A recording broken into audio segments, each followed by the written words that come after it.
Namo Venkatesh sir. So management of the polycystic ovarian syndrome ಬರೋದಾದರೆ ಬಂದು ಎಲ್ಲ ರೆಸ್ಟೋಗ್ರಾಮ್ ಕ್ರೈಟೀರಿಯಾ ನಾವು ನೋಡ್ತೀವಲ್ಲ, ಅದು ಮ್ಯಾನೇಜ್ಮೆಂಟ್ ಹೆಂಗೆ ಮಾಡ್ತಾರೆ ಅಂದರೆ, ಒಂದು ಬೇಸ್ಡ್ ಪ್ರೈಮರಿ ಥಿಂಗು ಇವರು ಫಸ್ಟ್ ನೋಡೋದಂದ್ರೆ ಮೆನ್ಸ್ಟ್ರಲ್ ಇರೆಗ್ಯುಲಾರಿಟಿ ಏನಾದರೂ ಆಗ್ತಾಯಿದೆ, ಆಮೇಲೆ ಇನ್ಫರ್ಟಿಲಿಟಿ, ಆಮೇಲೆ ಹೆರಿಸಿಟಿಸಮ್, ಆಮೇಲೆ ಇನ್ಸುಲಿನ್ ರೆಸಿಸ್ಟೆನ್ಸ್ ಮಾಡ್ತಾರೆ. Okay, first line life modification plus weight loss ಏನಾಗುತ್ತೆ, ಲೀಡ್ಸ್ ಟು ಸ್ಪಾಂಟೇನಿಯಸ್ ಓವ್ಯುಲೇಷನ್. ಈಗ ಫಸ್ಟು ವೆಯ್ಟ್ ಲಾಸ್ ಎಲ್ಲ ಮಾಡೋಕ್ಕೆ ನೋಡ್ತಾರೆ. ಸೊ ವೆಯ್ಟ್ ಲಾಸ್ ಅಂದರೆ ಒಬೆಸಿಟಿ 70% ಹೇಳಿದ್ನಲ್ಲ, ಸೊ ಅಷ್ಟು ಮಾಡಿದಾಗ ಸೊ ಒಬೆಸಿಟಿ ಕಮ್ಮಿ ಇಳಿಸಿದ್ರೆ ಆರಾಮಾಗ್ಬೋದು ಅಂತ ನೋಡ್ತಾರೆ. Then LBI reduced weight and 5-10% cases. ಆಮೇಲೆ ಮೆನ್ಸ್ಟ್ರಲ್ ಇರ್ರೆಗ್ಯುಲಾರಿಟಿ ಆ್ಯಂಡ್ ಹಿರ್ಸುಟಿಸಮ್. ಇದೇನಂದರೆ ಇರೆಗ್ಯುಲಾರಿಟಿ, ಫಸ್ಟು ಇರೆಗ್ಯುಲರ್ ಸೈಕಲ್ಸ್ ಇರ್ತವೆ. Persist for 3 years after the menarche. Irregularity ಯಾವಾಗಂತ ಅಂದರೆ ಇರೆಗ್ಯುಲರ್ ಸೈಕಲ್ ಆರ್ ಆ್ಯನ್ಯುಲೇಷನ್. ಈ ಮೆನಾರ್ಕ್ ಆದಮೇಲೆ 3 ವರ್ಷದ ಬಳಿಕನೂ ಹಿಂಗೆ ಇದ್ದರೆ ನಾವು ಅದನ್ನು ಆ್ಯನ್ಯುಲೇಷನ್ನು ಮತ್ತು ಇರೆಗ್ಯುಲಾರಿಟಿ ಅಂತ ಕರಿತೀವಿ. Indication of the anovulation greater than 90 days cycle onset 3 years after the menarche. ಅಂದರೆ ಈಗ ಒಂದು ಸೈಕಲ್ ಆಗೋಕ್ಕೆ 90 ದಿನಗಳು ಬೇಕಾದರೆ ಈ 3 years ಅಲ್ಲಿ, ಅಂದರೆ ಮೆನಾರ್ಕ್ ಆದಮೇಲೆ. ಸೊ ನಾವಿಲ್ಲಿ ಪ್ರಾಬ್ಲಮ್ ಅಂತ ಹೇಳ್ತೀವಿ. ದ ಫಸ್ಟ್ ಲೈನ್ ಮ್ಯಾನೇಜ್ಮೆಂಟ್ ಅಂದರೆ OCP, very low dose pills with estrol ಅಂದರೆ ಲೆಸ್ ದೆನ್ 20 ಮೈಕ್ರೋಗ್ರಾಮು, ಮತ್ತು ಪ್ರೊಜೆಸ್ಟ್ರಾನ್ ಕೊಡ್ತೀವಿ.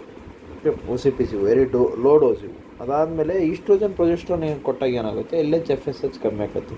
ಓಕೆ, LH ಕಮ್ಮಿ ಆದಾಗ FSH ಕಮ್ಮಿ ಆಗಿ ಓವರೇನ್ ಸಪ್ರೆಷನ್ ಆಗುತ್ತೆ, ಆ್ಯನ್ಯುಲೇಷನ್, ಆ್ಯಂಡ್ರೋಜನ್ಸ್ ಕಮ್ಮಿ ಆಕೋ, ಆಮೇಲೆ ನ್ಯಾಚುರಲ್ ಈಸ್ಟ್ರೋಜನ್ಸು ರೆಡ್ಯೂಸ್ ಆಗಿ ಮೆಟೀರಿಯಲ್ ಥಿನ್ನಿಂಗ್ ಹಾಕೊಂಡು ಹೋಗ್ತಿ. ಸೊ 21 ದಿನಗಳ ಇದನ್ನು ಕೊಡ್ತೀವಿ. ಅದೇನು ಮಾಡ್ತೈತಿ, ಸೊ ಈ ಇರೆಗ್ಯುಲಾರಿಟಿ ಏನಿರ್ತಾವಲ್ಲ ಅವನ್ನೆಲ್ಲ ಬಿಟ್ಟಾಕಿ ಒಂದ್ಸಲ ಸ್ಟಾಪ್ ಮಾಡಿ ಅದಾದಮೇಲೆ ಮತ್ತೆ ರಿಕವರಿ ಆಗಿ ಸ್ಟಾರ್ಟ್ ಆಗ್ತೈತಿ. ದ್ಯಾಟ್ ಭಾಳ.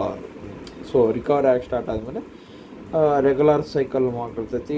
ಹಿರ್ಸುಟಿಸಮ್ನ ಟ್ರೀಟ್ಮೆಂಟ್ ಮಾಡ್ತೀವಿ, ಮತ್ತು ಕಾಂಟ್ರಸೆಪ್ಟಿವ್ ಬೆನಿಫಿಟ್ಸ್ ತೊಗೊತೀವಿ ಇದರೊಳಗೆ, and protect against the endometrial cancer. Okay, and second alternative ಅಂದರೆ ಪ್ರೊಜೆಸ್ಟ್ರಾನ್ ನಾವು ಕೊಡ್ತೀವಿ ಅಂದರೆ cyclically every 12 to 14 days in the second half of cycle.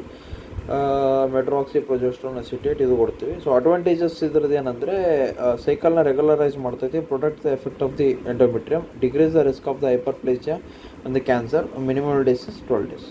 And ಇದೇನು ಕೊಡ್ತೀವಿ ಅಂದರೆ, ಇದೆಲ್ಲ 10 to 20 days ಫಾರ್ ದ 5, ಇದು ಯಾವಾಗಲೂ 5 daysನೇ ಇದು 10 to 20 mg ಕೊಡ್ತೀವಿ. Facilitates withdrawal of the bleeding. Disadvantage ಏನಂದರೆ, ಡಸ್ ನಾಟ್ ರೆಗ್ಯುಲರೈಸ್. ಈ ಬರೀ ಪ್ರೊಜೆಸ್ಟ್ರಾನ್ ಓನ್ಲಿ ಕೊಟ್ಟರೆ ನೋ ಪ್ರೊಡಕ್ಟಿವ್ ಆ್ಯಕ್ಷನ್ ಬಂದು endometrial. So drug of choice hirsutism ಇದ್ದಾಗ ಡ್ರಗ್ ಆಫ್ ಚಾಯ್ಸ್ OCPನ ಕೊಡ್ತೀವಿ, ಆ್ಯಂಡ್ರೋಜನ್ ಕಮ್ಮಿ ಮಾಡ್ತಾವೆ. LH FSH ಇದ್ದರೆ ಆ್ಯಂಡ್ರೋಜನ್ ಕಮ್ಮಿ ಮಾಡ್ತಾವೆ. And estrogen of the OCPs okay free ಟೆಸ್ಟೋಸ್ಟೆರೋನ್ನ ಕಮ್ಮಿ ಮಾಡ್ತಾವೆ ಅಂತ ಹೇಳ್ತೀವಿ. Okay, and management of the infertility ಹೆಂಗಂದರೆ, ವೆಯ್ಟ್ ಲಾಸ್ನ ಅಡ್ವೈಸ್ ಮಾಡ್ತೀವಿ. Trial of the natural conception and folic acid ಇದು ಕೊಡ್ತೀವಿ. ಫಸ್ಟ್ ಲೈನ್ ಇದು ಫಾರ್ಮಕೋಥೆರಪಿ ಏನೋ. ಫಸ್ಟ್ ಲೈನ್ ಅಂದರೆ ಓವಲೇಷನ್ ಇಂಡ್ಯೂಸ್ಡ್ ಡ್ರಗ್ಸ್ ಯಾವುದು, ಲೆಟ್ರೋಜೋಲು, ಕ್ಲೋಮೋಫಿನ್ ಸಿಟ್ರೇಟ್ ಕೊಡ್ತೀವಿ. ಸೆಕೆಂಡ್ ಲೈನ್ ಅಂದರೆ ಈ clomiphene citrate with metformin, clomiphene citrate with dexamethasone, OCPs with clomiphene citrate. So ಇವೆಲ್ಲ ರೆಗ್ಯುಲರೈಸ್ ಮಾಡ್ಕೊಂಡು ಹೋಗ್ತಾವೆ ಇನ್ಫರ್ಟಿಲಿಟಿ ಇದ್ದರೆ. ಸೊ ಇದೇನು ಮಾಡೋದು, ಸೆಕೆಂಡ್ ಲೈನ್ ಮ್ಯಾನೇಜ್ಮೆಂಟ್ಲ ಲ್ಯಾಪ್ರೋಸ್ಕೋಪಿಕ್ ಓವರೇನ್ ಡ್ರಿಲ್ಲಿಂಗ್, ಪಲ್ಸಟೈಲ್ ಜಿಯಾನಾಲಿಸಿಸ್ ವಿತ್ IV ಕೊಡ್ತೀವಿ. ಸೊ ಕ್ಲೋಮೋಫೋನ್ ಸಿಟ್ರೇಟ್ ಇದೇನಿದೆ, ಸೆಲೆಕ್ಟಿವ್ ಈಸ್ಟ್ರೋಜನ್ ರಿಸೆಪ್ಟರ್ ಆಕ್ಟ್. ಏನು ಮಾಡೋದು ಅಂದ್ರೆ, ಸೀದಾ ಹೋಗಿ ಈಸ್ಟ್ರೋಜನ್ಗೆ ಹೊಡಿತೈತಿ. ಇದು ತಲೆಗೆ ಈಸ್ಟ್ರೋಜನ್ ಇದೆ ಅಂತೇಳಿ ರಿಸೆಪ್ಟರ್ಸಿಗೆ ಹೋಗಿ, ಸೊ ಈ ಈಸ್ಟ್ರೋಜನ್ ಏನು ಅಲ್ಲೇ ಕುಂತು ಸೊ ಅದನ್ನು FSH LHನ ಕಮ್ಮಿ ಮಾಡುತ್ತೋ. ಸೊ ವಾಟ್ ದಿಸ್ ಕ್ಲೋಮೋಫಿನ್ ಸಿಟ್ರೇಟ್ ಅಲ್ಲ, ಸೀದಾ ಹೋಗಿ ಹೈಪೋಥಾಲಮಸ್ ಒಳಗೆ ನಮ್ಮ ಹತ್ರ ಈಸ್ಟ್ರೋಜನ್ ಇಲ್ಲ, ಯಾಕಂದರೆ ಫಾಲಿಕಲ್ ಸ್ಟಿಮ್ಯುಲೇಟಿಂಗ್ ಹಾರ್ಮೋನ್ ಆಗಲಿ, ಲುಟೈನೈಸಿಂಗ್ ಹಾರ್ಮೋನ್ ಆಗಲಿ, ಇವು ಯಾವ ಈಸ್ಟ್ರೋಜನ್ ಪ್ರೊಡ್ಯೂಸ್ ಮಾಡ್ತಾ ಇಲ್ಲ. ಸೊ ನೀವೇನು ಮಾಡ್ತೀರಾ ಅಂದರೆ, ಸೊ ಇವೆಲ್ಲ ಫೇಕ್ ಆಗಿವೆ ಆ ಥರ ಈ ಕೂತ್ಬಿಡುತ್ತೆ ಮಾಸ್ಕ್ ಆಗಿ ಅದ್ರ ಮೇಲೆ, ಯಾವುದ್ರ ಮೇಲೆ, ಈ ಹೈಪೋಥೈರಾಯ್ಡಿಸಮ್, ಈ ಹೈಪೋಥಾಲಮಸ್ ಮೇಲೆ. ಸೊ ನಮ್ಮ ಹತ್ರ ಈಸ್ಟ್ರೋಜನ್ ಎಲ್ಲ ಇಲ್ಲ. ಸೊ ನೀವು ಜಾಸ್ತಿ LH ಆ ಥರ ಏನಾದರೂ ಪ್ರೊಡ್ಯೂಸ್ ಮಾಡಿದರೆ ನಮಗೆ ಬರ್ತಕ್ಕಂಥ ಈಸ್ಟ್ರೋಜನ್ ಜಾಸ್ತಿ ಆಗುತ್ತೆ. ದೆನ್ ನೀವು ಸ್ಟಾಪ್ ಮಾಡ್ಬೋದು ಅಂತೇಳಿ ಒಂದು ಫೇಕಾಗಿ ಒಂದು ಮಾಸ್ಕ್ ಮಾಡಿಬಿಡುತ್ತೆ. So that is called as selective estrogen receptor modulators ಅಂತಲೇ ಕರಿತೀವಿ ನಾವು. ಪೆರಿಫೆರಲ್ ಆ್ಯಕ್ಷನ್ ಅಂದರೆ ಈ ಕ್ಲೋಮೋಫಿನ್ ಸಿಟ್ರೇಟ್ ಏನು ಮಾಡುತ್ತೆ, ಹೊರಗೆ ಇದು ಸೆಲೆಕ್ಟಿವ್. ಇದು ಕೆಲವು ಹತ್ರ ಜಾಸ್ತಿ FSH LH ಪ್ರೊಡ್ಯೂಸ್ ಮಾಡುತ್ತೆ, ಕೆಲವು ಹತ್ರ ಬಿಂಟದ ಪೆರಿಫೆರಲ್ ಈಸ್ಟ್ರೋಜನ್ ರಿಸೆಪ್ಟ್ರು. ಅಲ್ಲಿ ಏನು ಮಾಡುತ್ತೆ ಅಂದರೆ ಈ ಎಂಡೋಮೆಟ್ರಿಯಲ್ ಥಿನ್ನಿಂಗ್ ಮಾಡತೈತಿ, ಸರ್ವೈಕಲ್ ಮ್ಯೂಕೋಸ್ ಜಾಸ್ತಿ ಮಾಡ್ತೈತಿ. ಸೊ ಪ್ರೆಗ್ನೆನ್ಸಿ ಆಗೋದಕ್ಕೆ ಬಿಡೋದಿಲ್ಲ ಇದು. ಸೊ ಒನ್ ಆಫ್ ದಿ ಕಾಸ್ ಇದು ಈ ಪ್ರೆಗ್ನೆನ್ಸಿ ಆಗೋದು. ರೆಗ್ಯುಲರೈಸ್ ಮಾಡ್ಬೋದು, ಬಟ್ ಪ್ರೆಗ್ನೆನ್ಸಿ ಆಗಲಿಕ್ಕೆ ಇದು ಬಿಡೋದಿಲ್ಲ. ಸೊ ಇದು ಔಟ್ಕಮ್ ಇದು. ಅದಾದಮೇಲೆ ಪ್ರೀ ರಿಕ್ವಿಸೈಟ್ ಅಂದರೆ ಫಸ್ಟು HP ಆಕ್ಸಿಸ್ ಚೆನ್ನಾಗಿರ್ಬೇಕು. ಅದಾದಮೇಲೆ ನಾರ್ಮಲ್ FSH ಲೆವೆಲ್ ಇರಬೇಕು. ಅದಾದಮೇಲೆ ಕಾಂಪೋಸಿಷನ್ ಅಂದರೆ ಈ clomiphene and zuclomiphene T of the 2 weeks ಇದು. ಸ್ಟಾರ್ಟಿಂಗ್ ಡೋಸ್ 50 mg ತಗೋತಾರೆ. ದೊಡ್ಡವರಾದಮೇಲೆ ಅಂದರೆ ಮ್ಯಾಕ್ಸಿಮಮ್ ಡೋಸು 150 mg ತಗೋತಾರೆ. ಅದಾದಮೇಲೆ ಫಾಲಿಕಲ್ ಮ್ಯಾನಿಟರಿಂಗ್ ಏನು ಮಾಡುತ್ತೆ ಅಂದರೆ 10 ದಿನಗಳ ಬಳಿಕ ಈ ಫಾಲಿಕ್ಯುಲರ್ ಸೈಜು 18 to 20 mm ಇರ್ತದೆ. ಇಲ್ಲಿ ನ್ಯಾಚುರಲ್ ಓವ್ಯುಲೇಷನ್ ಮತ್ತು ಓವ್ಯುಲೇಷನ್ ಟ್ರಿಗರ್ ಮಾಡಲಿಕ್ಕೆ ಇಂಜೆಕ್ಷನ್ HCG ಹಾಕ್ತಾರೆ, ಓವ್ಯುಲೇಷನ್ ಆಗುತ್ತೆ. ಆ್ಯಂಡ್ ಇದು ಆಗಲಿಲ್ಲ ಅಂದರೆ ಸೊ ಇಂಟ್ರಾಯುಟ್ರೈನ್ ಇನ್ಸೆಮಿನೇಷನ್ ಮಾಡಿ ಸೊ ದೇಗೋನ ಮೇಕ್ ದಮ್ ಈ ಕನ್ಸ್ಯೂಮ್ ಮಾಡೋ ಥರ ಮಾಡ್ತಾರೆ. ಸೊ ಅಡ್ವರ್ಸ್ ಎಫೆಕ್ಟ್ ಇದರೊಳಗೆ ಏನಂದರೆ ಸೊ ಹಾಟ್ ಫ್ಲ್ಯಾಶಸ್. ಯಾಕಂದರೆ ಈ ಎಂಡೋಮೆಟ್ರಿಯಮ್ ಥಿನ್ನಿಂಗ್ ಲೈನಿಂಗ್ ಎಲ್ಲ ಆಗೋದು, ಅಥವಾ ಬೇರೆ ಯಾವುದಪ್ಪ ಅಂದರೆ ಈ ಇದರಿಂದ ಸರ್ವೈಕಲ್ ಮ್ಯೂಕೋಸ್ ಥಿಕ್ ಆಗೋದು. ಸೊ ಅಲ್ಲಿ ಹಾಟ್ ಫ್ಲ್ಯಾಶಸ್ ಜಾಸ್ತಿ ಇರುತ್ತೆ. Over insist second most common ಅದು. ಸೊ ಹೆಡ್ಡೇಕ್ ಅಂತೂ ಇದ್ದೇ ಇರುತ್ತೆ ಯಾವಾಗಲೂ. ಆ್ಯಂಡ್ ವಿಸೈನಲ್ ಡ್ರೈನಸ್ ಆಗಲಿ, breast tenderness, multiple pregnancies, OHSS ಇರುತ್ತೆ. ಲೀಸ್ಟ್ ಕಾಮನ್ ಅಂದರೆ ವಿಜುವಲ್ ಡಿಸ್ಟರ್ಬೆನ್ಸು. ಇದು ಟೆರಟೋಜೆನಿಸಿಟಿ ಆಗುವಂಥ ಯಾವುದೋ ಚಾನ್ಸ್ಗಳಿರಲ್ಲ. ಆ್ಯಂಡ್ ಎಕ್ಟೋಪಿಕ್ ಪ್ರೆಗ್ನೆನ್ಸಿ ಸೊ ಈ ಥರ ಆಗುವಂಥ ಚಾನ್ಸ್ಗಳು ಯಾವುದೂ ಇರಲ್ಲ. ಸೊ ಪ್ರೀ ರಿಕ್ವಿಸೈಟ್ ಇನ್ನೊಂದು. ಸೊ ಇದು ಯಾವುದಪ್ಪ ಇದರದ್ದು ಅಂದರೆ ಈ ಕ್ಲೋಮೋಫೆನ್ ಸಿಟ್ರೇಟ್ ಯೂಸ್ ಆಯಿತು. ಅದಾದಮೇಲೆ ಈ ಯಾವುದಪ್ಪ so this is the thing. And next if you see it go with clomiphene citrate and letrozole differentiation. So clomiphene citrate selective estrogen receptor modulator, ಅಂದರೆ ಬೇಕಾದಾಗ ಹೈಪೋಥಾಲಮಸಲ್ಲಿ ಈಸ್ಟ್ರೋಜನ್ ಇಲ್ಲ ಅಂತ ಹೇಳೋದು. ಆ್ಯಂಡ್ ಎಂಡೋಮೆಟ್ರಿಯಮ್ ಲೈನಿಂಗ್ನ ಥಿನ್ ಮಾಡ್ತಾ ಇರೋದು ಅದು ಇದ್ರ oestrogen. But normal oestrogen function ಅಂದರೆ ಈ ಎಂಡೋಮೆಟ್ರಿಯಮ್ ಲೈನಿಂಗ್ ಏನಿರ್ತದಲ್ಲ ಅದನ್ನು ಥಿಕ್ ಮಾಡೋದೇ ನಾರ್ಮಲ್ ಈಸ್ಟ್ರೋಜನ್ ಫಂಕ್ಷನ್ ಅದು. ಸೊ ಕ್ಲೋಮೋಫಿನ್ ಸಿಟ್ರೇಟ್ ಆ್ಯಂಡ್ ಇದು ಲೋಟ್ರಜೋಲು. ಸೊ ಕ್ಲೋಮೋಫಿನ್ ಸಿಟ್ರೇಟ್ ಇಷ್ಟೊತ್ತೆಲ್ಲ ನಾವು ನೋಡಿ ಆಯಿತು. ಆ್ಯಂಡ್ ಅರೋಮೆಟೇಸ್ ನೋಡೋದಾದರೆ ರಿಫೆರಲ್ ಆ್ಯಕ್ಷನ್ ಮಾಡ್ತದೆ ಇದು. ಈಸ್ಟ್ರೋಜನ್ ಕಮ್ಮಿ ಮಾಡಿ ಲಾಸ್ ಆಫ್ ನೆಗೆಟಿವ್ ಫೀಡ್ಬ್ಯಾಕನ್ನು LH and FSH and increase in the LH and FSH.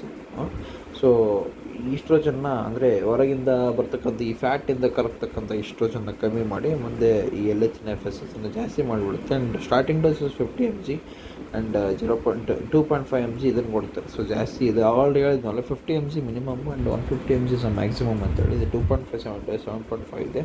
And T of ಏನಿದೆ ಇಲ್ಲಿ 150 mg ಇದೆ. ಯಾವುದಪ್ಪ 150 ಯಾವುದೋ 2 ವೀಕ್ಸ್ ಇದೆ, 48 hours ಅಷ್ಟೇ ಇದು. ಸೊ ಲಾಭ ಅಂದರೆ ಲೆಟ್ರೋಸೋಲ್ ತಗೊಂಡ್ರೆ ಬೆಸ್ಟ್ ಆಗ್ತದೆ. And risk of multiple pregnancy ಅಂದರೆ ಈಗ ಈ ಸೆಲೆಕ್ಟಿವ್ ಈಸ್ಟ್ರೋಜನ್ ರಿಸೆಪ್ಟರ್ ಮಾಡ್ಯುಲೇಟರ್ ಅಂದರೆ ಸೊ ಇದು ಜಾಸ್ತಿ FSH ಪ್ರೊಡ್ಯೂಸ್ ಮಾಡೋದ್ರಿಂದ ಜಾಸ್ತಿ ಎಕ್ಸೆಲ್ಗಳು ಜಾಸ್ತಿ ಪ್ರೊಡ್ಯೂಸ್ ಆಗ್ತದೆ. ಬಟ್ ಇಲ್ಲಿ ಕಮ್ಮಿ ಪ್ರೊಡ್ಯೂಸ್ ಆಗ್ತದೆ ಇಲ್ಲಿ FSH LH ಅಂತ. ಅದರೊಳಗೆ ಲೆಟ್ರೋಸೋಲ್ ಒಳಗೆ ಈಸ್ಟ್ರೋಜನ್ ರಿಸೆಪ್ಟರ್ ಬ್ಲಾಕ್ ಮಾಡ್ತದೆ. ಇದು ಎನ್ಹಾನ್ಸ್ ಮಾಡ್ತದೆ, ಚಾನ್ಸ್ ಆಫ್ ಪ್ರೆಗ್ನೆನ್ಸಿನ ಎನ್ಹಾನ್ಸ್ ಮಾಡ್ತದೆ. ಲೈವ್ ಬರ್ತ್ ರೇಟ್ ಹೋಗಿ ಇದು ಜಾಸ್ತಿ ಲೈವ್ ಬರ್ತ್ ರೇಟು ಲೆಟ್ರೋಸೋಲ್ ಮಾಡತಕ್ಕಂಥ ಚಾನ್ಸ್ಗಳು ಜಾಸ್ತಿ ಇರ್ತದೆ. And hot flashes, vaginal dryness. But ಇಲ್ಲಿ ಆ್ಯಂಟಿ ಈಸ್ಟ್ರೋಜನಿಕ್ ಎಫೆಕ್ಟ್ ಇದೆ. ಹೆಡ್ಡೇಕ್ ರೇರ್ ಬರ್ತಿಲ್ಲ. ಹೆಡ್ಡೇಕ್ ಯಾವಾಗಲೂ ಇದ್ದೇ ಇರುತ್ತೆ. ಯಾಕಂದರೆ ನಾವು ಸೆಂಟ್ರಲ್ ಆರ್ಡ್ರ್ ನೋಡಿಬಿಟ್ಟಿದ್ದೀವಿ. ಹೆಡ್ಡೇಕ್ ಆಗಲಿ, ಮಲ್ಟಿಪಲ್ ಪ್ರೆಗ್ನೆನ್ಸೀಸ್ ಆಗಲಿ, OHSS ಆಗಲಿ. ಸೊ ಇವೆಲ್ಲ ಜಾಸ್ತಿ ಈ ಕ್ಲೋಮೋಫಿನ್ ಸಿಟ್ರೇಟ್ ಒಳಗಿರುತ್ತೆ. And prerequisite intact HP and normal FSH level. And Sheehan syndrome, pituitary ablation and hypogonadotropic Kallmann syndrome contra indicated ಇದ್ರದ್ದೆಲ್ಲ. ಶಿಯಾನ್ ಸಿಂಡ್ರೋಮು ಇವೆಲ್ಲ ಅಂದರೆ ಸೊ ಮುಂದೆ ನಾವು ಓದ್ತಾ ಹೋಗ್ತೀವಿ. ಆ್ಯಂಡ್ ಸೆಕೆಂಡ್ ಲೈನ್ ಮ್ಯಾನೇಜ್ಮೆಂಟ್ ಇದ್ರದ್ದು ಏನಂದರೆ ಇದ್ರದ್ದು ಗ್ಲೂಕೋಕಾರ್ಟಿಕಾಯ್ಡ್ಸು ಮತ್ತು ಇದು ಕ್ಲೋಮೋಫಿನ್ ಸಿಟ್ರೇಟು. ಗ್ಲೂಕೋಕಾರ್ಟಿಕಾಯ್ಡ್ಸ್ ಏನು ಮಾಡುತ್ತೆ ಅಂದರೆ ಕ್ಲೋಮೋಫಿನ್ ಸಿಟ್ರೇಟು ರೆಸಿಸ್ಟೆನ್ಸ್ ಟು PCOS ಮತ್ತು ಆ್ಯಂಡ್ರೋಜನ್ ಜಾಸ್ತಿ ಮಾಡ್ತದೆ. ಪ್ರಿನ್ಸಿಪಲ್ಲು ಈ ಗ್ಲೂಕೋಕಾರ್ಟಿಕಾಯ್ಡ್ಸ್ ಅಡ್ರಿನಲ್ ಗ್ಲ್ಯಾಂಡಿಂದ ಬರ್ತಕ್ಕಂಥ ಆ್ಯಂಡ್ರೋಜನ್ಸ್ನ ಕಮ್ಮಿ ಮಾಡ್ತದೆ. ಮೆಟ್ಫಾರ್ಮಿನ್ ಅಂದರೆ ಇನ್ಸುಲಿನ್ ರೆಸಿಸ್ಟೆನ್ಸ್ನ ಕಮ್ಮಿ ಮಾಡ್ತದೆ. ಆ್ಯಂಡ್ OCPs ವಿತ್ CC ಅಂದರೆ ಸೊ LHನ ಕಮ್ಮಿ ಮಾಡ್ತದೆ, ಆ್ಯಂಡ್ರೋಜನ್ ಕಮ್ಮಿ ಮಾಡ್ತದೆ. ಸೊ HMG ಥರ ಬರೋದಾದರೆ ಸೊ ಇಲ್ಲಿ ಪೆರಿಮೆನೋಪಾಸಲ್ ವುಮೆನಲ್ಲಿ ಪೋಸ್ಟ್ ಮೆನೋಪಾಸಲ್ ವುಮೆನಲ್ಲಿ ಕೊಡ್ತಕ್ಕಂಥ ಚಾನ್ಸ್ಗಳು HMG ಜಾಸ್ತಿ ಇರ್ತದೆ. ಆ್ಯಂಡ್ ಕಾಂಪೋಸಿಷನ್ ಇದ್ರದ್ದು ಏನಂದರೆ ಇದು ಎರಡು ಕಾಂಬಿನೇಷನ್ ಇದ್ರದ್ದು, ಎಲ್ ಎಚ್ ಇದ್ದು ಎಫ್ ಎಸ್ ಎಚ್ದು ಸ್ವಲ್ಪ ಆ್ಯಂಡ್ ಇಂಡಿಕೇಶನ್ ಹೈಪೋಗೊನಾಡೋಟ್ರೋಪಿಕ್ ಹೈಪೋಗೊನಾಡಿಸಮ್ ಮತ್ತು second line of P C O S all the cases of IVF and adverse effect multiple pregnancies ಇದು ಅಡ್ವರ್ಸ್ ಎಫೆಕ್ಟ್ ಆಲ್ರೆಡಿ ಓದಿದೆ ನಾವು, ಸ್ಪಾಂಟೇನಿಯಸ್ ಅಬೋರ್ಷನ್ ಆಗಲಿ, but teratogenicity ಇರಲ್ಲ ಇದರೊಳಗೆ most of all. And recombination with injection of F S H. Purified form of F S H disadvantage expensive ಇದೆ. Okay, so ನಾವೇನು ಮಾಡ್ತೀವಿ, so better clomiphene citrate is the best option ಅಂತ ಶ್ರೀಮಂತರೆಲ್ಲ F S S ತಗೊಂತಾರೆ. And laparoscopic ovarian drilling ಅಂದರೆ burn the ovary stroma, destruction of theca cells ಕಮ್ಮಿ ಆದಗೆಟ್ಲೆ androgens ಕಮ್ಮಿ ಆಗ್ತದೆ. ಥಿಕರ್ ಸೆಲ್ಸ್ ಒಳಗೆ ಅಲ್ವಾ ಈ ಇಸ್ಟ್ರೋಜನ್ ಎಲ್ಲ ಪ್ರೊಡ್ಯೂಸ್ ಆಗೋದು. So no risk of multiple pregnancy, no risk of OHSS ಇದರದ್ದು. ಬಟ್ ಪ್ರೀಮೆಚ್ಯೂರ್ ಮೆನೋಪಾಸಲ್ ಆಗೋಂಥ ಚಾನ್ಸ್ಗಳಿರ್ತದೆ. 4 seconds 40 hours ಆಫ್ ಪಾರ್ ಅಂತಲೇ ನಾವು ಇದ್ರಲ್ಲಿ ಯೂಸ್ ಮಾಡ್ತೀವಿ. ಆ್ಯಂಡ್ ಡ್ರಗ್ಸ್ ಕಾಂಟ್ರಾಇಂಡಿಕೇಟೆಡ್ ಅಂದರೆ ಸ್ಪೈರ್ನೋಲ್ಯಾಕ್ಟೋನ್, ಯಾಕಂದರೆ ಇದು ಆ್ಯಂಟಿ ಆಂಡ್ರೋಜೆನಿಕ್ ಎಫೆಕ್ಟ್ ಇದೆ. Ambiguous and tail in the male, OCPs except in the clomiphene citrate cases. Relax ಈ ರಿಲಾಕ್ಸೆಫಿನ್ ಕ್ಲೋಮೋಫೆನ್ಸಿಟ್ರೇಟ್ ಇವೆಲ್ಲ ಕೆಪಬಲ್ ಆಫ್ ಓವಲೇಷನ್ ಇದು ಏನಪ್ಪ induction. Management of the insulin resistance ಅಂದರೆ ಮೆಟ್ಫಾರ್ಮಿನ್ ಕೊಡ್ತೇವೆ, ವೆಯ್ಟ್ ಲಾಸ್ ಕಮ್ಮಿ ಮಾಡ್ತೇವೆ, ಜಾಸ್ತಿ ಅಂದರೆ ಇನ್ಸುಲಿನ್ ಕೊಡ್ತೇವೆ. ಅದಾದಮೇಲೆ OHSSನ PCOS patient. Okay, and idiopathic hirsutism, androgen producing ovarian tumour, androgen adrenal tumour. Cushing syndrome ಅಂದರೆ ಇವೆಲ್ಲ ಏನಪ್ಪ ಇನ್ಸುಲಿನ್ ರೆಸಿಸ್ಟೆನ್ಸ್ದು ಇದು ಇರಿಸೋಟಿಸಮ್ ಕಾಸ್ ಮಾಡುವಂಥ ಕೇಸಸ್ ಅಂದರೆ ವಾಟ್ ಆರ್ ದ ಇವು ಕೇಳ್ಬೋದು ಕ್ವಶನ್, ಇದು ಇಂಪಾರ್ಟೆಂಟು. ಸೊ ಈ ಕಾಸ್ ಆಫ್ ಇರಿಸೋಟಿಸಮ್ PCOS ಇದೆ, ಐಡಿಯೋಪ್ಯಾಥಿಕ್ ಇರಿಸೋಟಿಸಮ್ ಇದೆ, androgen producing adrenal tumour, ovarian tumour, ಪ್ರೊಡ್ಯೂನ್ tumour, metastasis to the adrenal tumour, and diabetes, hypertension, pregnancy, luteoma, and theca lutein cyst, hyperprolactinaemia, drugs contraindicated danazol ಮತ್ತು gestrinone ಅಂತ ನಾವು ಹೇಳ್ತೀವಿ. And gestrinone and theca lutein cyst due to the increase in the HCG. So Cushing syndrome ಆಗಲಿ, cancer ಆಗಲಿ, ಅಥವಾ ಏನಪ್ಪ ಹೈಪರ್ಪ್ರೊಲ್ಯಾಕ್ಟಿಮಿಯಲ್ಲಿ ಥಿಕಾಲುಟಿಯಲ್ cyst ಆಗಲಿ, ಇವೆಲ್ಲ HCG ಜಾಸ್ತಿ ಮಾಡ್ತದೆ. ಇದರಿಂದ ಸೊ ಹಿರಿಸಿಟಿಸಮ್ ಆಗುವಂಥ ಚಾನ್ಸ್ಗಳು ಜಾಸ್ತಿ ಇರ್ತದೆ. ಧನ್ಯವಾದಗಳು. ಜಯ ಜಗನ್ನಾಥ.